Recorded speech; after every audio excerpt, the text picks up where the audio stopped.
হবে না? কবরে যাওয়া লাগবে কি লাগবে না? যাওয়া লাগবে না, কার কার হাত তোলেন? একজনও নাই। সবাই কবরে যাবেন। একদিন মাটির ভেতরে হবে ঘরে মন আমার, কেন বান্ধ দালান ঘর? প্রাণ পাখি উড়ে যাবে পিঞ্জর ছেড়ে, ধরা ধামে সবই রবে, তুমি যাবে চলে। বন্ধু বান্ধব যত, মাতা পিতা দ্বারা শত, সবই হবে তোমার পরে মন আমার, কেন বান্ধ দালান ঘর? একদিন মাটির ভেতরে হবে ঘরে মন আমার, কেন বান্ধ দালান ঘর? চিল্লায় বলেন ঠিক কিনা? যাওয়া লাগবে, কেউ বাঁচতে পারবে না। দাদা চলে গেল, বাবা চলে গেল, মামা চলে গেল, আমারও যাওয়া লাগবে। সেলিব্রিটি চাই, আরো সম্পদের পাহাড় চাই। ব্যস্ত, আমরা মহা ব্যস্ত। এত ব্যস্ততা কিসের? স্টপ, থামেন, অনেক হয়েছে। বসেন, একটু ভাবেন। দাদা চলে গেল, বাবা চলে গেল, মামা চলে গেল, আমাকেও চলে যেতে হবে। মাঝে মাঝে কবরস্থানে যাবেন, যে একটু দেখবেন এই কবরস্থানে শিশুরা শুয়ে আছে, কিশোররা শুয়ে আছে, আপনার মতো তাগড়া যুবকরা শুয়ে আছে, ওদেরও রক্ত গরম ছিল আপনার মতো। আজ ওরা নাই, সব শেষ। আপনাকেও যেতে হবে, এই কবরে আমাদেরকে যেতে হবেই। কবরের প্রশ্নের উত্তর দিতে হবে। চিল্লায় বলেন ঠিক কিনা? কবরে প্রথম প্রশ্ন করা হবে, মার রব্বুক, তোমার রবের নাম কি? আমাদের রব কে? ওমা দীনুক, তোমার ধর্মের নাম কি? আমাদের ধর্মের নাম কি? বিশ্বনবীর চেহারা দেখে বলা হবে, এই লোকটাকে তুমি চিনো কিনা? চিনি না আমরা? যাদের চেয়ে সুন্দর তুমি, নবী আমার কামলিওয়ালা, দু জাহানের বাদশাহ তুমি, প্যারা নবী সাল্লাল্লাহু আলা, দু জাহানের বাদশাহ তুমি, প্যারা নবী সাল্লাল্লাহু আলা, যাদের চেয়ে সুন্দর তুমি, নবী আমার কামলিওয়ালা। সুবহানাল্লাহ পড়ে। আমাদেরকে জিজ্ঞেস করা হবে, রব কে? বলবো আল্লাহ। ধর্ম কি? বলবো ইসলাম। এই লোকটারে চিনো নাকি? আমরা বলবো চিনি, আমাদের প্রাণের নবী মুহাম্মদ সাল্লাল্লাহু। তিনটা প্রশ্নের উত্তর করতে পারলে এডিশনাল আরেকটা প্রশ্ন, ওমা ইলমু। এই তিনটা প্রশ্নের উত্তর জানলা কি? আপনি নকল করছো নাকি? বাংলাদেশে নকল আছে না নাই? কোথায় নকল করে? হ্যাঁ, কিছু লিজেন্ড আছে দেখি, একেবারে জামার ভিতরে নকল, টুপির ভিতরে নকল, স্কেলের ভিতরে নকল, মৌজার ভিতরে নকল। আছে না নাই? কথা বলেন। ফেরেশতারা বলবে, তুমি তিনটা প্রশ্নের উত্তর করলে কি করে? আপনাকে বলতে হবে, আমি কোরআন থেকে শিখেছি, আমি হাদিস থেকে জেনেছি। চিল্লায় বলেন ঠিক কিনা? তখন ফেরেশতারা বলবে, আহলান ওয়া সাহলান, মারহাবান, কংগ্রেচুলেশন, তুমি উত্তর করতে পেরেছো। ইউফসাহু লাহু কবরুহু ৭০ যিরান, আপনার কবরটারে ৭০ হাত লম্বা বানিয়ে দেয়া হবে। ইউফতাহু লাহু বাবুন ইলাল জান্নাহ, জান্নাতের দিকে দরজা করে দেয়া হবে। ইউলবাসু মিন লিবাসিল জান্নাহ, জান্নাতের পোশাক পরিয়ে দেয়া হবে।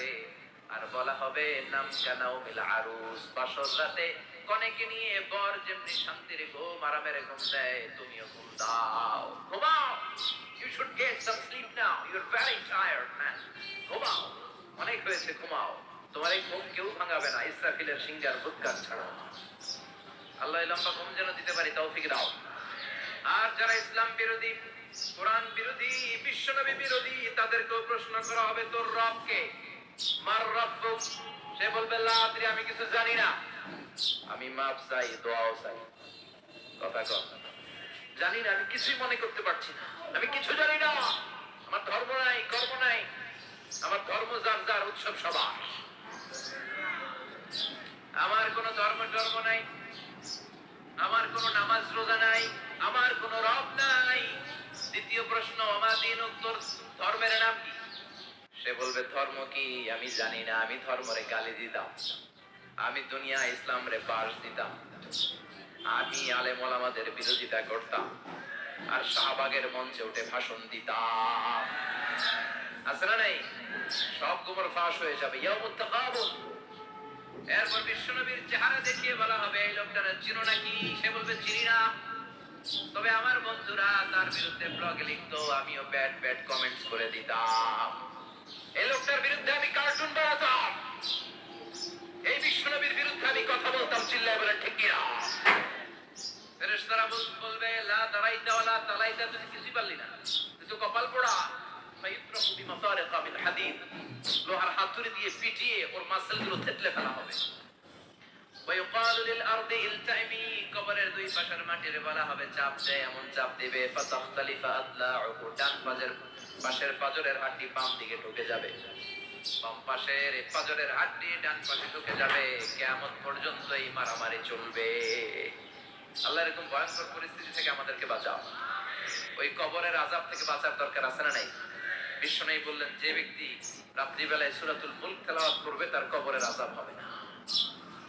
ইন্না হাযিহি সূরাতুন আযীমা মানিআতুন মিন আযাবিল কবর, এই সূরাটা এমন সূরা, সাধারণ কোন সূরা না। এই সূরাতুল মুলক যে রাত্রিবেলায় তেলাওয়াত করবে তার কবরের আযাব থেকে তারে বাঁচিয়ে দিবে কে? নাম্বার 1 ফাজিলাত স্ট্যাটাস, মনে থাকবে তো? 2 নাম্বার স্ট্যাটাস শাফাআত লি সাহিবিহা, এই সূরা তেলাওয়াতকারীর জন্য কিয়ামতের দিন সুপারিশ করবে, কোরআন সুপারিশ করবে। চারটেখানি কথা না, কোরআন যদি আপনার বিরুদ্ধে দাঁড়ায় আপনার জান্নাত ক্যান্সেল, আর কোরআন যদি আপনার ব্যাপারে আল্লাহর কাছে রেকমেন্ডেশন করে জান্নাত আপনার জন্য ওয়াজিব করে দিবে কে? এজন্য বিশ্বনবী বললেন শাফাআত লি সাহিবিহা, কিয়ামতের দিন তেলাওয়াতকারীর জন্য আল্লাহর কাছে সুপারিশ করবে। দুইটা গেল। 3 নাম্বার বিশ্বনবী বললেন খাসামাত আন সাহিবিহা, এই সূরাটা কিয়ামতের দিন এই সূরার তেলাওয়াতকারীর পক্ষ নিয়ে আল্লাহর সাথে ঝগড়া করা শুরু করে দিবে, আল্লাহর সাথে ডিবেট করবে, ঝগড়া করবে, যতক্ষণ না হাত্তা আদখালাহুল্লাহুল জান্নাহ, হাদিসের টেক্সট হচ্ছে যতক্ষণ না আল্লাহ তাআলা তাকে জান্নাতে না ঢোকায় ততক্ষণ ওই সূরা তেলাওয়াতকারীর পক্ষ নিয়ে আল্লাহর সাথে বিতর্ক, ঝগড়া, তর্ক চলতেই থাকবে। সুবহানাল্লাহ, আরো আস্তে বলেন। আবার বিশ্বনবী বললেন মান ক্বারা বিহা ফি লাইলাতিন ফাকাদ আকসারা ওয়া আতওয়াবা, রাত্রিবেলায় এই সূরাটা যে তেলাওয়াত করবে পুরো রাত্রিটারে বরকতময় করে দিবে কে? এজন্য বিশ্বনবী আবদার করে, আবেদন করে আমাদের কাছে বলে গিয়েছেন, আমি চাই আমার প্রতিটা উম্মতের হৃদয়ে এই সূরাটা গাঁথা থাক, আমি চাই আমার প্রতিটা উম্মতের সিনার ভিতরে এই সূরার 30টা আয়াত প্রথিত করা থাক। সুবহানাল্লাহ পড়েন। মাত্র 30টা আয়াত মুখস্থ করতে রাজি আছেন? এক মাসে কয়দিন? প্রতিদিন একটা করে আয়াত মুখস্থ করলে সূরা মুখস্থ করতে লাগবে কয়দিন? হ্যাঁ, হোমওয়ার্ক, এটা আপনাদের বাড়ির কাজ। যেহেতু ক্লাসে হোমওয়ার্ক দেওয়া যায় না, আরবিতে বলে আল ওয়াজিব আল মানসিলি। আমি গতানুগতিক তাফসীর করি না, আমি সমাজের খুঁতগুলো ধরে ধরে ডিসকাশনের মতো আমি করি, বিভিন্ন জেলায় যে ওখানকার ইয়াংদের সাথে বসি, কথা বলি, এটাই আমার তাফসীর, এটাই কোরআনের এক্সপ্লেনেশন এন্ড ইন্টারপ্রিটেশন, এতেই মানুষ উপকৃত হয় বেশি। চিল্লায় এখন ঠিক কিনা? এটা আপনাদের বাড়ির কাজ, মাইথার দিয়া বাসীদের বাড়ির কাজ। হায়াতে আল্লাহ বাঁচায় রাখলে আবার কখনো দেখা হলে জিজ্ঞেস করবো যে মূল মুখস্থ হয়েছে কিনা। কে কে মুখস্থ করবেন না হাত তোলেন, সবাই করবেন। এবার কে কে মুখস্থ করবেন হাত তুলে আমার আল্লাহর দেখা। আল্লাহ তুমি কবুল করো, আরো জোরে পড়েন আমিন, হাত নামা। এই সূরাটা it's an eye open for you, এটা আপনার চোখ খুলে দিবে। এই সূরাটা আপনার চোখকে খুলে দিবে, আপনার ঘুমন্ত বিবেককে জাগিয়ে তুলবে। স্রষ্টার ব্যাপারে আপনার যদি কোনো সাসপিশন থাকে, সন্দেহ থাকে, এই সন্দেহের পাহাড়কে ভেঙে এই সূরা চুরমার করে দিবে। চিল্লায় বলেন সুবহানাল্লাহ। আল্লাহ ডেকে বলে গোলাম, কিছু কিছু নাস্তিক আছে আমারে খুঁজে পায় না, এরকম কপাল পোড়া নাদান নাস্তিক বাংলার জমিনেও আছে না নেই? এরা বলে আনসিন ইজ নাথিং, যেটা দেখা যায় না ওইটা মানি না, বলে না? Do you see the air in the atmosphere, বাতাসে, বায়ুমণ্ডলে যে বাতাস ঘুরে বেড়ায় এটা কি তুমি দেখো? তো মানো কেন? Why do you believe on that? Why do you believe on air? বাতাস বিশ্বাস করস কেন? কপাল পোড়া নাস্তিকরা বাতাস মানে না, কথা কর। Do you see the bad headache someone feel in his head and he's shouting? মাথার ব্যথায়, মাইগ্রেনের পেইনে যখন কেউ চিৎকার করে তার মাথার ব্যথা দেখা যায়। আমার এখন প্রচন্ড মাথা ব্যথা যদি হয় আপনারা দেখতে পাচ্ছেন, তো নাস্তিকরা কি মাইগ্রেনের পেইন বিশ্বাস করে না? মাথা ব্যথা বিশ্বাস করে কি করে না? বাতাস বিশ্বাস করে কি করে না?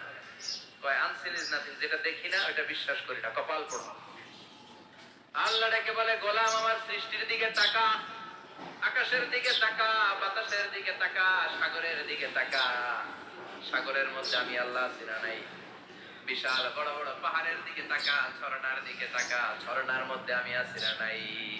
ঝর্ণা ঝর্ণা ঝর্ণা রে, বলনা বলনা বলনা রে, কার বিরহে পাগল পাড়া তুই, কার মিলনে ফুল ফসলে ভরা রে তোর দুকুল বই, কার মিলনে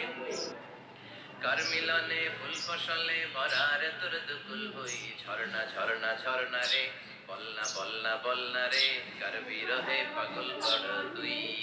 সুবহানাল্লাহ পড়ে। ঝর্ণার দিকে তাকাও, সাগরের দিকে নজর করে দেখো, বিশাল পাহাড়ের দিকে নজর করে তাকাও, ওই পাহাড়ের মধ্যে আল্লাহরে খুঁজে বাবা, চিল্লায় বলেন ঠিক কিনা? সেদিন ইমাম আবু হানিফার হাতে হাত রেখে শাহাদা বাক্য পাঠ করেছে। সুবহানাল্লাহ পড়ে। ঝিনুকের ভেতর লুকিয়ে থাকে যেমন মতি, ঝিনুকের ভেতর লুকিয়ে থাকে যেমন মতি, কালমা শাহাদাতে আছে আল্লাহর জ্যোতি, কালমা শাহাদাতে আছে আল্লাহর জ্যোতি। সুবহানাল্লাহ পড়ে। এই জ্যোতি যার হৃদয়ে একবার টাচ করে তার জন্য জান্নাতকে খুলে দেয় কে? এজন্য এই সূরা পড়লে নাস্তিকরা নাস্তিক থাকবে না। নাস্তিকদের জন্য এখানে আল্লাহ মেডিসিন দিয়েছেন, কিছু ডোজ দিয়েছেন। আলহামদুলিল্লাহ পড়েন। এই সূরা থেকে আমরা কিছু সময় কথা শুনবো। শুনতে রাজি আছেন তো? সূরার নাম চিল্লায় বলেন কি নাম? মুলক। মুলক মানে কি? মুলক মানে রাজত্ব, মুলক মানে ক্ষমতা, মুলক মানে পাওয়ার, মুলক মানে কিংডম, মুলক মানে সভরেনিটি। সুবহানাল্লাহ পড়েন। রব্বুল আলামিন বলেন, তাবারাকাল্লাযী বিয়াদিহিল মুলকু ওয়া হুয়া আলা কুল্লি শাইইন কাদির। সুবহান সেই সত্তা যার হাতে ক্ষমতা আর তিনি সব বিষয়ে ক্ষমতাশীল। সুবহানাল্লাহ। তাবারাকাল্লাযী বিয়াদিহিল মুলক, মহামহিম সে সত্তা, সুমহান সে সত্তা, বিয়াদিহিল মুলকু যার হাতে ক্ষমতা। ক্ষমতা কার হাতে? চিৎকার করে বলতে হবে, কার হাতে? নাকি আমাদের হাতে, না সরকারের হাতে, পুলিশের হাতে, র্যাবের হাতে, মাশরাফির হাতে, হিরো আলমের হাতে? ক্ষমতা কার হাতে? ক্ষমতা শুধুমাত্র একজনের হাতে। চিল্লায় বলেন তিনি কে? আল্লাহর হাতে ক্ষমতা, আর তিনি হচ্ছেন সকল ক্ষমতার উৎস, সেন্টার অফ অল পাওয়ার। সব ক্ষমতার উৎস কে? নাকি জনগণ?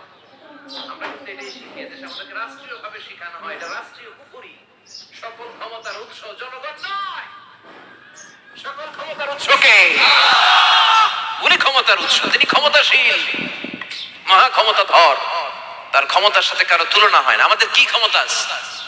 কথা বলেন। বল্লা পোকার কামড় খাইছেন? হ্যাঁ, মৌমাছি কামড়াইছে? মৌমাছি কামড়াইলে চিল্লাচিল্লি শুরু করে, তো কি ক্ষমতা আছে আপনার? বল্লা কামড় মাইরা দেয়, দৌড়ে ধরে যে মার মইটাও পারি না। কুত্তায় কামড়াইলে আমরা কুত্তারে কামড়াইতেও পারি না। কথা বলেন। আমরা নাকি ক্ষমতার মালিক। পিছন থেকে কেউ যদি বলে হুজুর সাপ, মজা করে বলছি, এতই ভয় পাইছি। আসলে যদি ফাঁস করে আসতো শব্দ, স্লোগান দেওয়ার বেলায় লিল্লাহে তাকবীর, আল্লাহু আকবার, আমার ভাই তোমার ভাই, কাপায় ফেলামো নামায় ফেলামো। কথা বলেন। আর যদি পেছন থেকে কেউ আওয়াজ করে বলে সাপ, দৌড়। আপনারা কি দৌড় দিবেন? আমরা এদিক দিয়ে দৌড় দিবেন। কথা কন। চাচা আপন প্রাণ, জীবন বাঁচানোর জন্য ভয়ে পাগল। সাপ লাগবে না, বাবা ব্যাং চিনেন? মাইথার দিয়ে নাই বোধহয়। আছে আছে। কি করে? খালি লাফায়। 10টা বাবা ব্যাং যদি ছেড়ে দেওয়া হয়, স্টেজে 2টা আর বাকি 8টা এদিকে, বাবা ব্যাং আর কি লাভ দিবে? এর চেয়ে লাফালাফি শুরু করবো আমরা। কথা বলেন।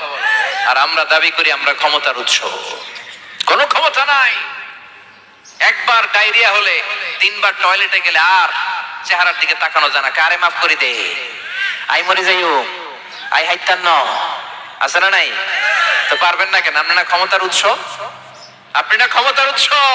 আরে আপনার তো কোনোই ক্ষমতা নাই। খুলিকাল ইনসানু দাঈফা, মানুষকে দুর্বল থেকে দুর্বল করে তৈরি করেছে কে? এজন্য রাব্বুল আলামিন বলেন, তাবারাকাল্লাযী বিয়াদিহিল মুলকু ওয়া হুয়া আলা কুল্লি শাইইন কাদির। সুমহান সেই সত্তা যার হাতে ক্ষমতা। চিল্লায় বলেন, ক্ষমতা কার হাতে? আমাদের হাতে কোনো ক্ষমতা নাই। আমরা হলাম দুর্বল। আমরা কি দুর্বলের ঘরের দুর্বল। আমরা যখন জন্মেছিলাম দুর্বল। আমার ছোট্ট একটা মেয়ে আছে, আমি অবাক হয়ে থাকি যে আমিও তাইলে ছোটবেলায় এরকম ছিলাম। না খাওয়ালে খেতে পারে না, পেশাব পায়খানা করে, ঘর নষ্ট করে, বমি করে, দাঁড়াতে পারে না, শুইতে পারে না, লালা পড়তে থাকে, ক্লিন করতে হয় সব সময়। তাকে আল্লাহর আদেশে দেহে ঢুকে, আল্লাহর আদেশে বের হয়ে যায়, ঠিক কিনা? এই যে ছোট্ট বাচ্চাটার দেহের ভিতরে যে রুহু ঢুকলো, কে দিল? 120 দিনের আগে মানব শিশুর দেহের ভিতরে কিন্তু রুহের ফুৎকার হয় না। সহিহ বুখারীর বর্ণনা 40 40 40 340 কত কথা বলেন? প্রথম 40 থাকে নুতফা, তারপরের 40 হয় আলাকা, তারপরের 40 হয় মুদগা, sperm drop, blood clot and then the little flesh. ছোট্ট নাপাক পানি ছিলাম, শুক্রাণু ছিলাম আমরা। কি ছিলাম? শুক্রও ছিলাম না, শুক্রাণু, শুক্রের অণু। এক ফোঁটা শুক্রের মধ্যে 20 কোটি অণু থাকে। ওই 20 কোটির একটা ছিলাম আমি আর আপনি। সুবহানাল্লাহ। বাড়িতে গিয়ে বলেন, ডিম্ব আমরা ছিলাম না, আমরা ছিলাম ডিম্বাণু। ডিম্বের এই ডিম্বাণু আর শুক্রাণু দুইটা মিলে আল্লাহ আমাদেরকে বানায় ফেললেন জাইগট। সেখান থেকে এমব্রয়ো, তারপরে আস্তে আস্তে ইনিশিয়াল স্টেজ গুলো শেষে একটার পর একটা স্টেজ পার করে তিনি আমাদেরকে বানালেন আলাকা। সেখান থেকে মুদগা, আমাদের দেহের ভেতরে তিনি স্কেলিটন ভরে দিলেন, কঙ্কাল, মাথার স্কাল দিলেন, খুলে দিলেন, নাক কান গলা দিলেন, আমার রেসপিরেটরি সিস্টেম চালু করে দিলেন। কত ছোট ছিলাম আমি, ক্ষুদ্র ছিলাম আমি। ফালইয়ানজুরিল ইনসানু মিম্মা খুলিকা, খুলিকা মিম্মাইন দাফিক। মানুষের উচিত তার সৃষ্টি প্রক্রিয়ার দিকে নজর করে তাকানো। বাবার পিঠ থেকে সবেগে নির্গত হওয়া পানি দিয়ে মায়ের পেটে তোমারে ঢুকায় দিল কে? নাপাক পানি থেকে ছোট্ট ব্যাঙ্গাচির মতো ছিলাম, জোকের মতো মায়ের জরায়ুর দেয়ালে লেগেছিলাম। সেখান থেকে বড় করতে করতে আমার রেসপিরেটরি সিস্টেম, আমার হেয়ারিং সিস্টেম, আমার সব সিস্টেম গুলো তিনি আমার দেহের ভিতরে সেট করে দিল। চিল্লায় কোন সুবহানাল্লাহ। 120 দিনের সার্টেন পিরিয়ড শেষে তিনি দেহের ভিতরে রুহের ফুৎকার দিলেন। দেয়া মাত্রই আমার রুহুতে ধপ ধপ ধপ শুরু হয়ে গেছে। ওই যে ধপ ধপ শুরু হয়েছে, আজও থামে নাই। এই ধপ ধপ থামলে বাঁচবেন? দম ফুরাইলে আমরা ঠুস হয়ে যাবো, ঠিক কিনা? আরে মানুষ রঙিন ফানুষ, দম ফুরাইলে তবু তো ভাই কারোরই নাই একটুখানি। আরে মানুষ রঙিন ফানুষ, রঙিন ফানুষ, আইরে মানুষ। সুবহানাল্লাহ বলেন। সে আল্লাহ বললেন, গোলাম, জীবন আর মরণের মাঝখানে আমি তৈরি করেছি রুহু। পৃথিবীর বিজ্ঞানীরা সব বানাতে পারে, কম্পিউটার বানাতে পারে, প্লেন বানাতে পারে, হেলিকপ্টার বানাতে পারে, রকেট বানাতে পারে, কিন্তু গোটা বিশ্বের সব বিজ্ঞানীরা মিলে কি রুহু বানাতে পারে নাকি? কথা বলেন। গত বছর সোফিয়া নামে একটা রোবট আসছিল না? কথা কন। ওটা মাথা উঁচু করে নিচু করে কথা বলতে চায়, মানুষের মতো হতে চায়। আসলে কি মানুষ? ওটার মধ্যে কি রুহু আছে? রুহু বানাইতে পারবে কেউ? এই রুহু নিয়ে যে কত গবেষণা, মুমূর্ষ রোগীদের উপর গবেষণা চালিয়েছে অনেক। বুলেট প্রুফ গ্লাসের ভিতরে মুমূর্ষ রোগীকে রেখে রেখে তারা চেক করতে চেয়েছে আমেরিকান বিজ্ঞানীরা যে রুহু কোন দিক দিয়ে বের হয়। তারা ওজন করে দেখে, মানুষ মরে গেলে কোন লাশের ওজন বেড়ে যায়, কোন লাশের ওজন কমে যায়। যেটাতে কমে গেছে 2 কেজি কমে যায়, তার অবাক। কিরা আগে ছিল 80 কেজি, এখন হয়েছে 78 কেজি, তার মানে 2 কেজি না, এটাই রুহু। এটাই কি? এটা হচ্ছে গবেষণার ধাপ। অনেকগুলো মডিউল তারা আনে, অনেক মুমূর্ষ রোগীকে গ্লাস ফিটিং করা, ইন্টেনসিভ কেয়ারে রেখে তারা অবজার্ভ করে, আর অক্সিজেন মাস্ক খুলে দিয়ে তারা দেখে যে লোকটা ছটফট করে কিভাবে মরে। মরার আগে ওজন মাপ ছিল 80 কেজি, মরে গেছে পরে আবার ওজন দিয়ে দেখে 78 কেজি। কমছে কয় কেজি? বিজ্ঞানে কয় পাইছে। সবাই কয় কি পাইছো? কয় রুহু। কই পাইলেন? কয় আগে 80, এখন 78, 2 কেজি। রুহুর ওজন কয় কেজি? তো বিজ্ঞানীদের সিস্টেম হচ্ছে যে কোনো একটা বিষয়ের উপর গবেষণা চালালে তারা পূর্ণাঙ্গ ডিসিশনে পৌঁছতে পারে না। They couldn't jump to the final conclusion just on one module, based on one module they cannot do it. তাদের অনেকগুলো মডিউল আনতে হয়। তারা আবার নমুনা আনলো আরেকটা, মুমূর্ষ রোগী, অক্সিজেন চেম্বার লাগানো, মাস্ক লাগানো, এটা খুলে ফেললেই মরে যাবে। বুলেট প্রুফ করা গ্লাসের ভিতরে ঢুকিয়ে, এটার ওজন মাপ, এটার ওজন 60 কেজি। এবার মাস্ক খোল, মাস্ক খুলছে ছটফট ছটফট করে, এটা শেষ। এবার মাপ দেখ, এবার মাইপা দেখা গেছে 63 কেজি। কয় কেজি বাড়ছে? এক একটার এক এক সিস্টেম হয়েছে, কোনোটা কমে, কোনোটা বাড়ে, কোনোটা কিচ্ছু হয় না। সবাই কয় তাইলে আপনি রুহু পাইলেন কই? আগেরটা কম ছিল, মনে করছিলেন 2 কেজি কমছে, ওইটাই রুহু, এখন 3 কেজি বাইরে গেছে, মিলাইবেন কি দিয়া? কথা কন। আল্লাহ ডেকে বলে, গোলাম কিয়ামত পর্যন্ত একটার পর একটা মুমূর্ষু রোগীকে বুলেট প্রুফ গ্লাসের ভেতরে ঢুকাতে পারবি, গবেষণা করতে পারবি, মাগার রুহু খুঁজে পাবি না। চিল্লায় বলেন ঠিক কিনা? কারণ এই রুহুর মালিক কে? সে আল্লাহ বললেন, আল্লাযী খালাকাল মাউতা ওয়াল হায়াতা লিয়াবলুয়াকুম আইয়ুকুম আহসানু আমালা। জীবন আর মৃত্যু বানালাম তোমাদেরকে পরীক্ষা করার জন্য। পরীক্ষা আছে না নাই? গোটা দুনিয়াটাই পরীক্ষা। আল্লাহ যারে পছন্দ করে বেশি তার পরীক্ষাও।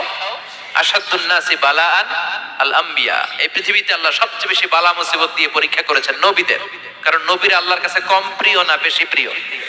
যেহেতু প্রিয় বেশি, পরীক্ষাও। এজন্য মুমিনের উপর যদি পরীক্ষা আসে, মুমিনের উপর যদি অত্যাচার আসে, মুমিনের উপর যদি ধৈর্যের পরীক্ষা আসে, জেল জরিমানা আসে, মুমিন ওইটারে ভয় পায় না। মুমিন ভয় পায় একজনকে। চিল্লায় বলেন তিনি কে? কারণ আল্লাহর ঘোষণা, ওয়ালা তাহিনু ওয়ালা তাহজানু। ঘোষণাটা কার? ভয় নাই, তোদের চিন্তা নাই। আনতুমুল আ'লাউনা ইন কুনতুম মুমিনিন। তোমরাই বিজয়ী হবা যদি মুমিন হও, যদি মুমিন হও। এজন্য ধৈর্যের পরীক্ষা দিতে হবে, আল্লাহর উপর তাওয়াক্কুল করতে হবে, অত্যাচার আর জুলুম আল্লাহর নামে সহ্য করে যেতে হবে। চিল্লায় বলেন ঠিক কিনা? কারণ মুসলিমের সাথে আল্লাহ থাকে। মুসলিমের বদদুয়াকে বিশ্বনবী ভয় করতে বলেছেন। কারণ মুসলিমের বদদুয়ার মাঝে আর আল্লাহর মাঝে পর্দা থাকে। যারা দুনিয়ার বুকে জুলুম করে তাদেরকে ক্ষমতার মসনদ থেকে নামিয়ে দেয় কে? আর যারা মজলুম হয়, যাদের রক্ত দিয়ে জমিন ভেজে, তাদেরকে জমিনের ক্ষমতা দিয়ে দেয় কে? আর যারা রক্ত ঝরায়, ইতিহাস বলে তারা শেষ পর্যন্ত প্রাণ আর জান নিয়ে পালাবার জায়গাটা পায় না। চিল্লায় বলেন ঠিক কিনা?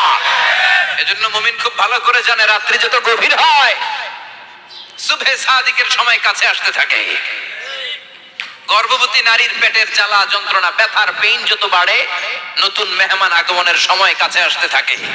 তেমনি ইসলামের পক্ষের শক্তির উপর যদি অত্যাচার, অনাচার, স্টিম রোলার বেড়ে যায়, এটা প্রমাণ করে ইসলামের বিজয়ের সময় কাছে আসতে শুরু করেছে। চিল্লায় বলো ঠিক কিনা? এজন্য রাব্বুল আলামিন ডেকে বলেন, গোলাম লিয়াবলুয়াকুম আইয়ুকুম আহসানু আমালা। কে ভালো আমল করো, কে খারাপ আমল করো, এজন্য আমি জীবন মরণ তৈরি করেছি। চিল্লায় কোন ঠিক কিনা? এরপর আল্লাহ বললেন, ওয়ালাকাদ যায়্যানাস সামাআদ দুনিয়া বিমাসাবিহা ওয়া জাআলনাহা রুজুমান লিশ-শায়াতিন। সুবহানাল্লাহ বলেন। ওয়ালাকাদ যায়্যানাস সামাআদ দুনিয়া। মাইকম্যান কোথায়? সাউন্ডটা বাড়াও। এত দুর্বল কেন তোমার সাউন্ড? মনে হচ্ছে আমি মাইক ছাড়া কথা বলছি। সাউন্ডটাকে স্ট্রং করো। ওয়ালাকাদ যায়্যানাস সামাআদ দুনিয়া। I have beautified the closer sky with candles, with light and stars. আল্লাহ বললেন, আমি দুনিয়ার আকাশকে তারা দিয়ে সুশোভিত করেছি। আকাশে তারা আছে না নাই? এগুলো এমনি এমনি হয়েছে না? তৈরি করছে কে? বিশ্বাস হয়? কোনো সন্দেহ আছে? এখন তো লাইটিং ফাইটিং এর যুগে তারার যে কি সৌন্দর্য আমরা বুঝি না। আমরা যখন ছোটবেলা গ্রামে যেতাম, রাতের বেলা তারার মেলা, কি সুন্দর, একটার চেয়ে একটা সুন্দর। শুকতারা, ধ্রুব তারা, সপ্তর্ষি মণ্ডল, 7টা তারার একটা চেইন আছে, চেনেন এগুলো? কি সুন্দর তারা! এগুলো তৈরি করে রেখেছে কে? প্রথম আকাশের মহাশূন্যকে আল্লাহ এই তারকা দিয়ে বিউটিফাই করেছেন। It's a candle. আল্লাহ সাজিয়ে রেখেছেন। আমরা খালি চোখে যেটা দেখি, এটা কিন্তু আকাশ না, এটা প্রথম আকাশ নয়। প্রথম আকাশ যে কত দূরে আমেরিকার নাসার বিজ্ঞানীরাও জানে না। খালি চোখে আমরা যা দেখি, এটা প্রথম আকাশের মহাশূন্য। এর অনেক অনেক অনেক উপরে প্রথম আকাশ। এরপরে দ্বিতীয় আকাশের মহাশূন্যের স্তর শুরু, এরপরে দ্বিতীয় আকাশ, তারপরে তৃতীয় আকাশের মহাশূন্যের স্তর শুরু, তারপরে তৃতীয় আকাশ। একটার চেয়ে আরেকটা বড়। প্রথম আকাশের চেয়ে দ্বিতীয় আকাশ কত বড় বলি? আপনার হাতের আংটিটা যদি সাহারা মরুভূমিতে আপনি ছুঁড়ে ফেলে দেন, পুরো মরুভূমির তুলনায় আংটি যত ছোট, আল্লাহর দ্বিতীয় আসমানের তুলনায় আল্লাহর প্রথম আসমানটা ঠিক তত ছোট। একটার চেয়ে একটা বড়, একটার চেয়ে একটা বড়। সূর্য দেখে আমরা অবাক হয়ে যাই। 9,30,00,000 মাইল দূরে, এই পৃথিবীর চেয়ে 13 লক্ষ গুণ বড়। এটার সানশাইন, আলো আসতে পৃথিবীতে 8 মিনিট 18 সেকেন্ড লেগে যায়। আমরা মনে করছি সূর্যই বড়। আমরা বসে আছি মাইথার দিয়াতে, তাই না? এই জায়গাটার নাম কি? মাইথার দিয়া কি খালি এতটুকু প্যান্ডেলের সমান? কত বড় মাইথার দিয়া!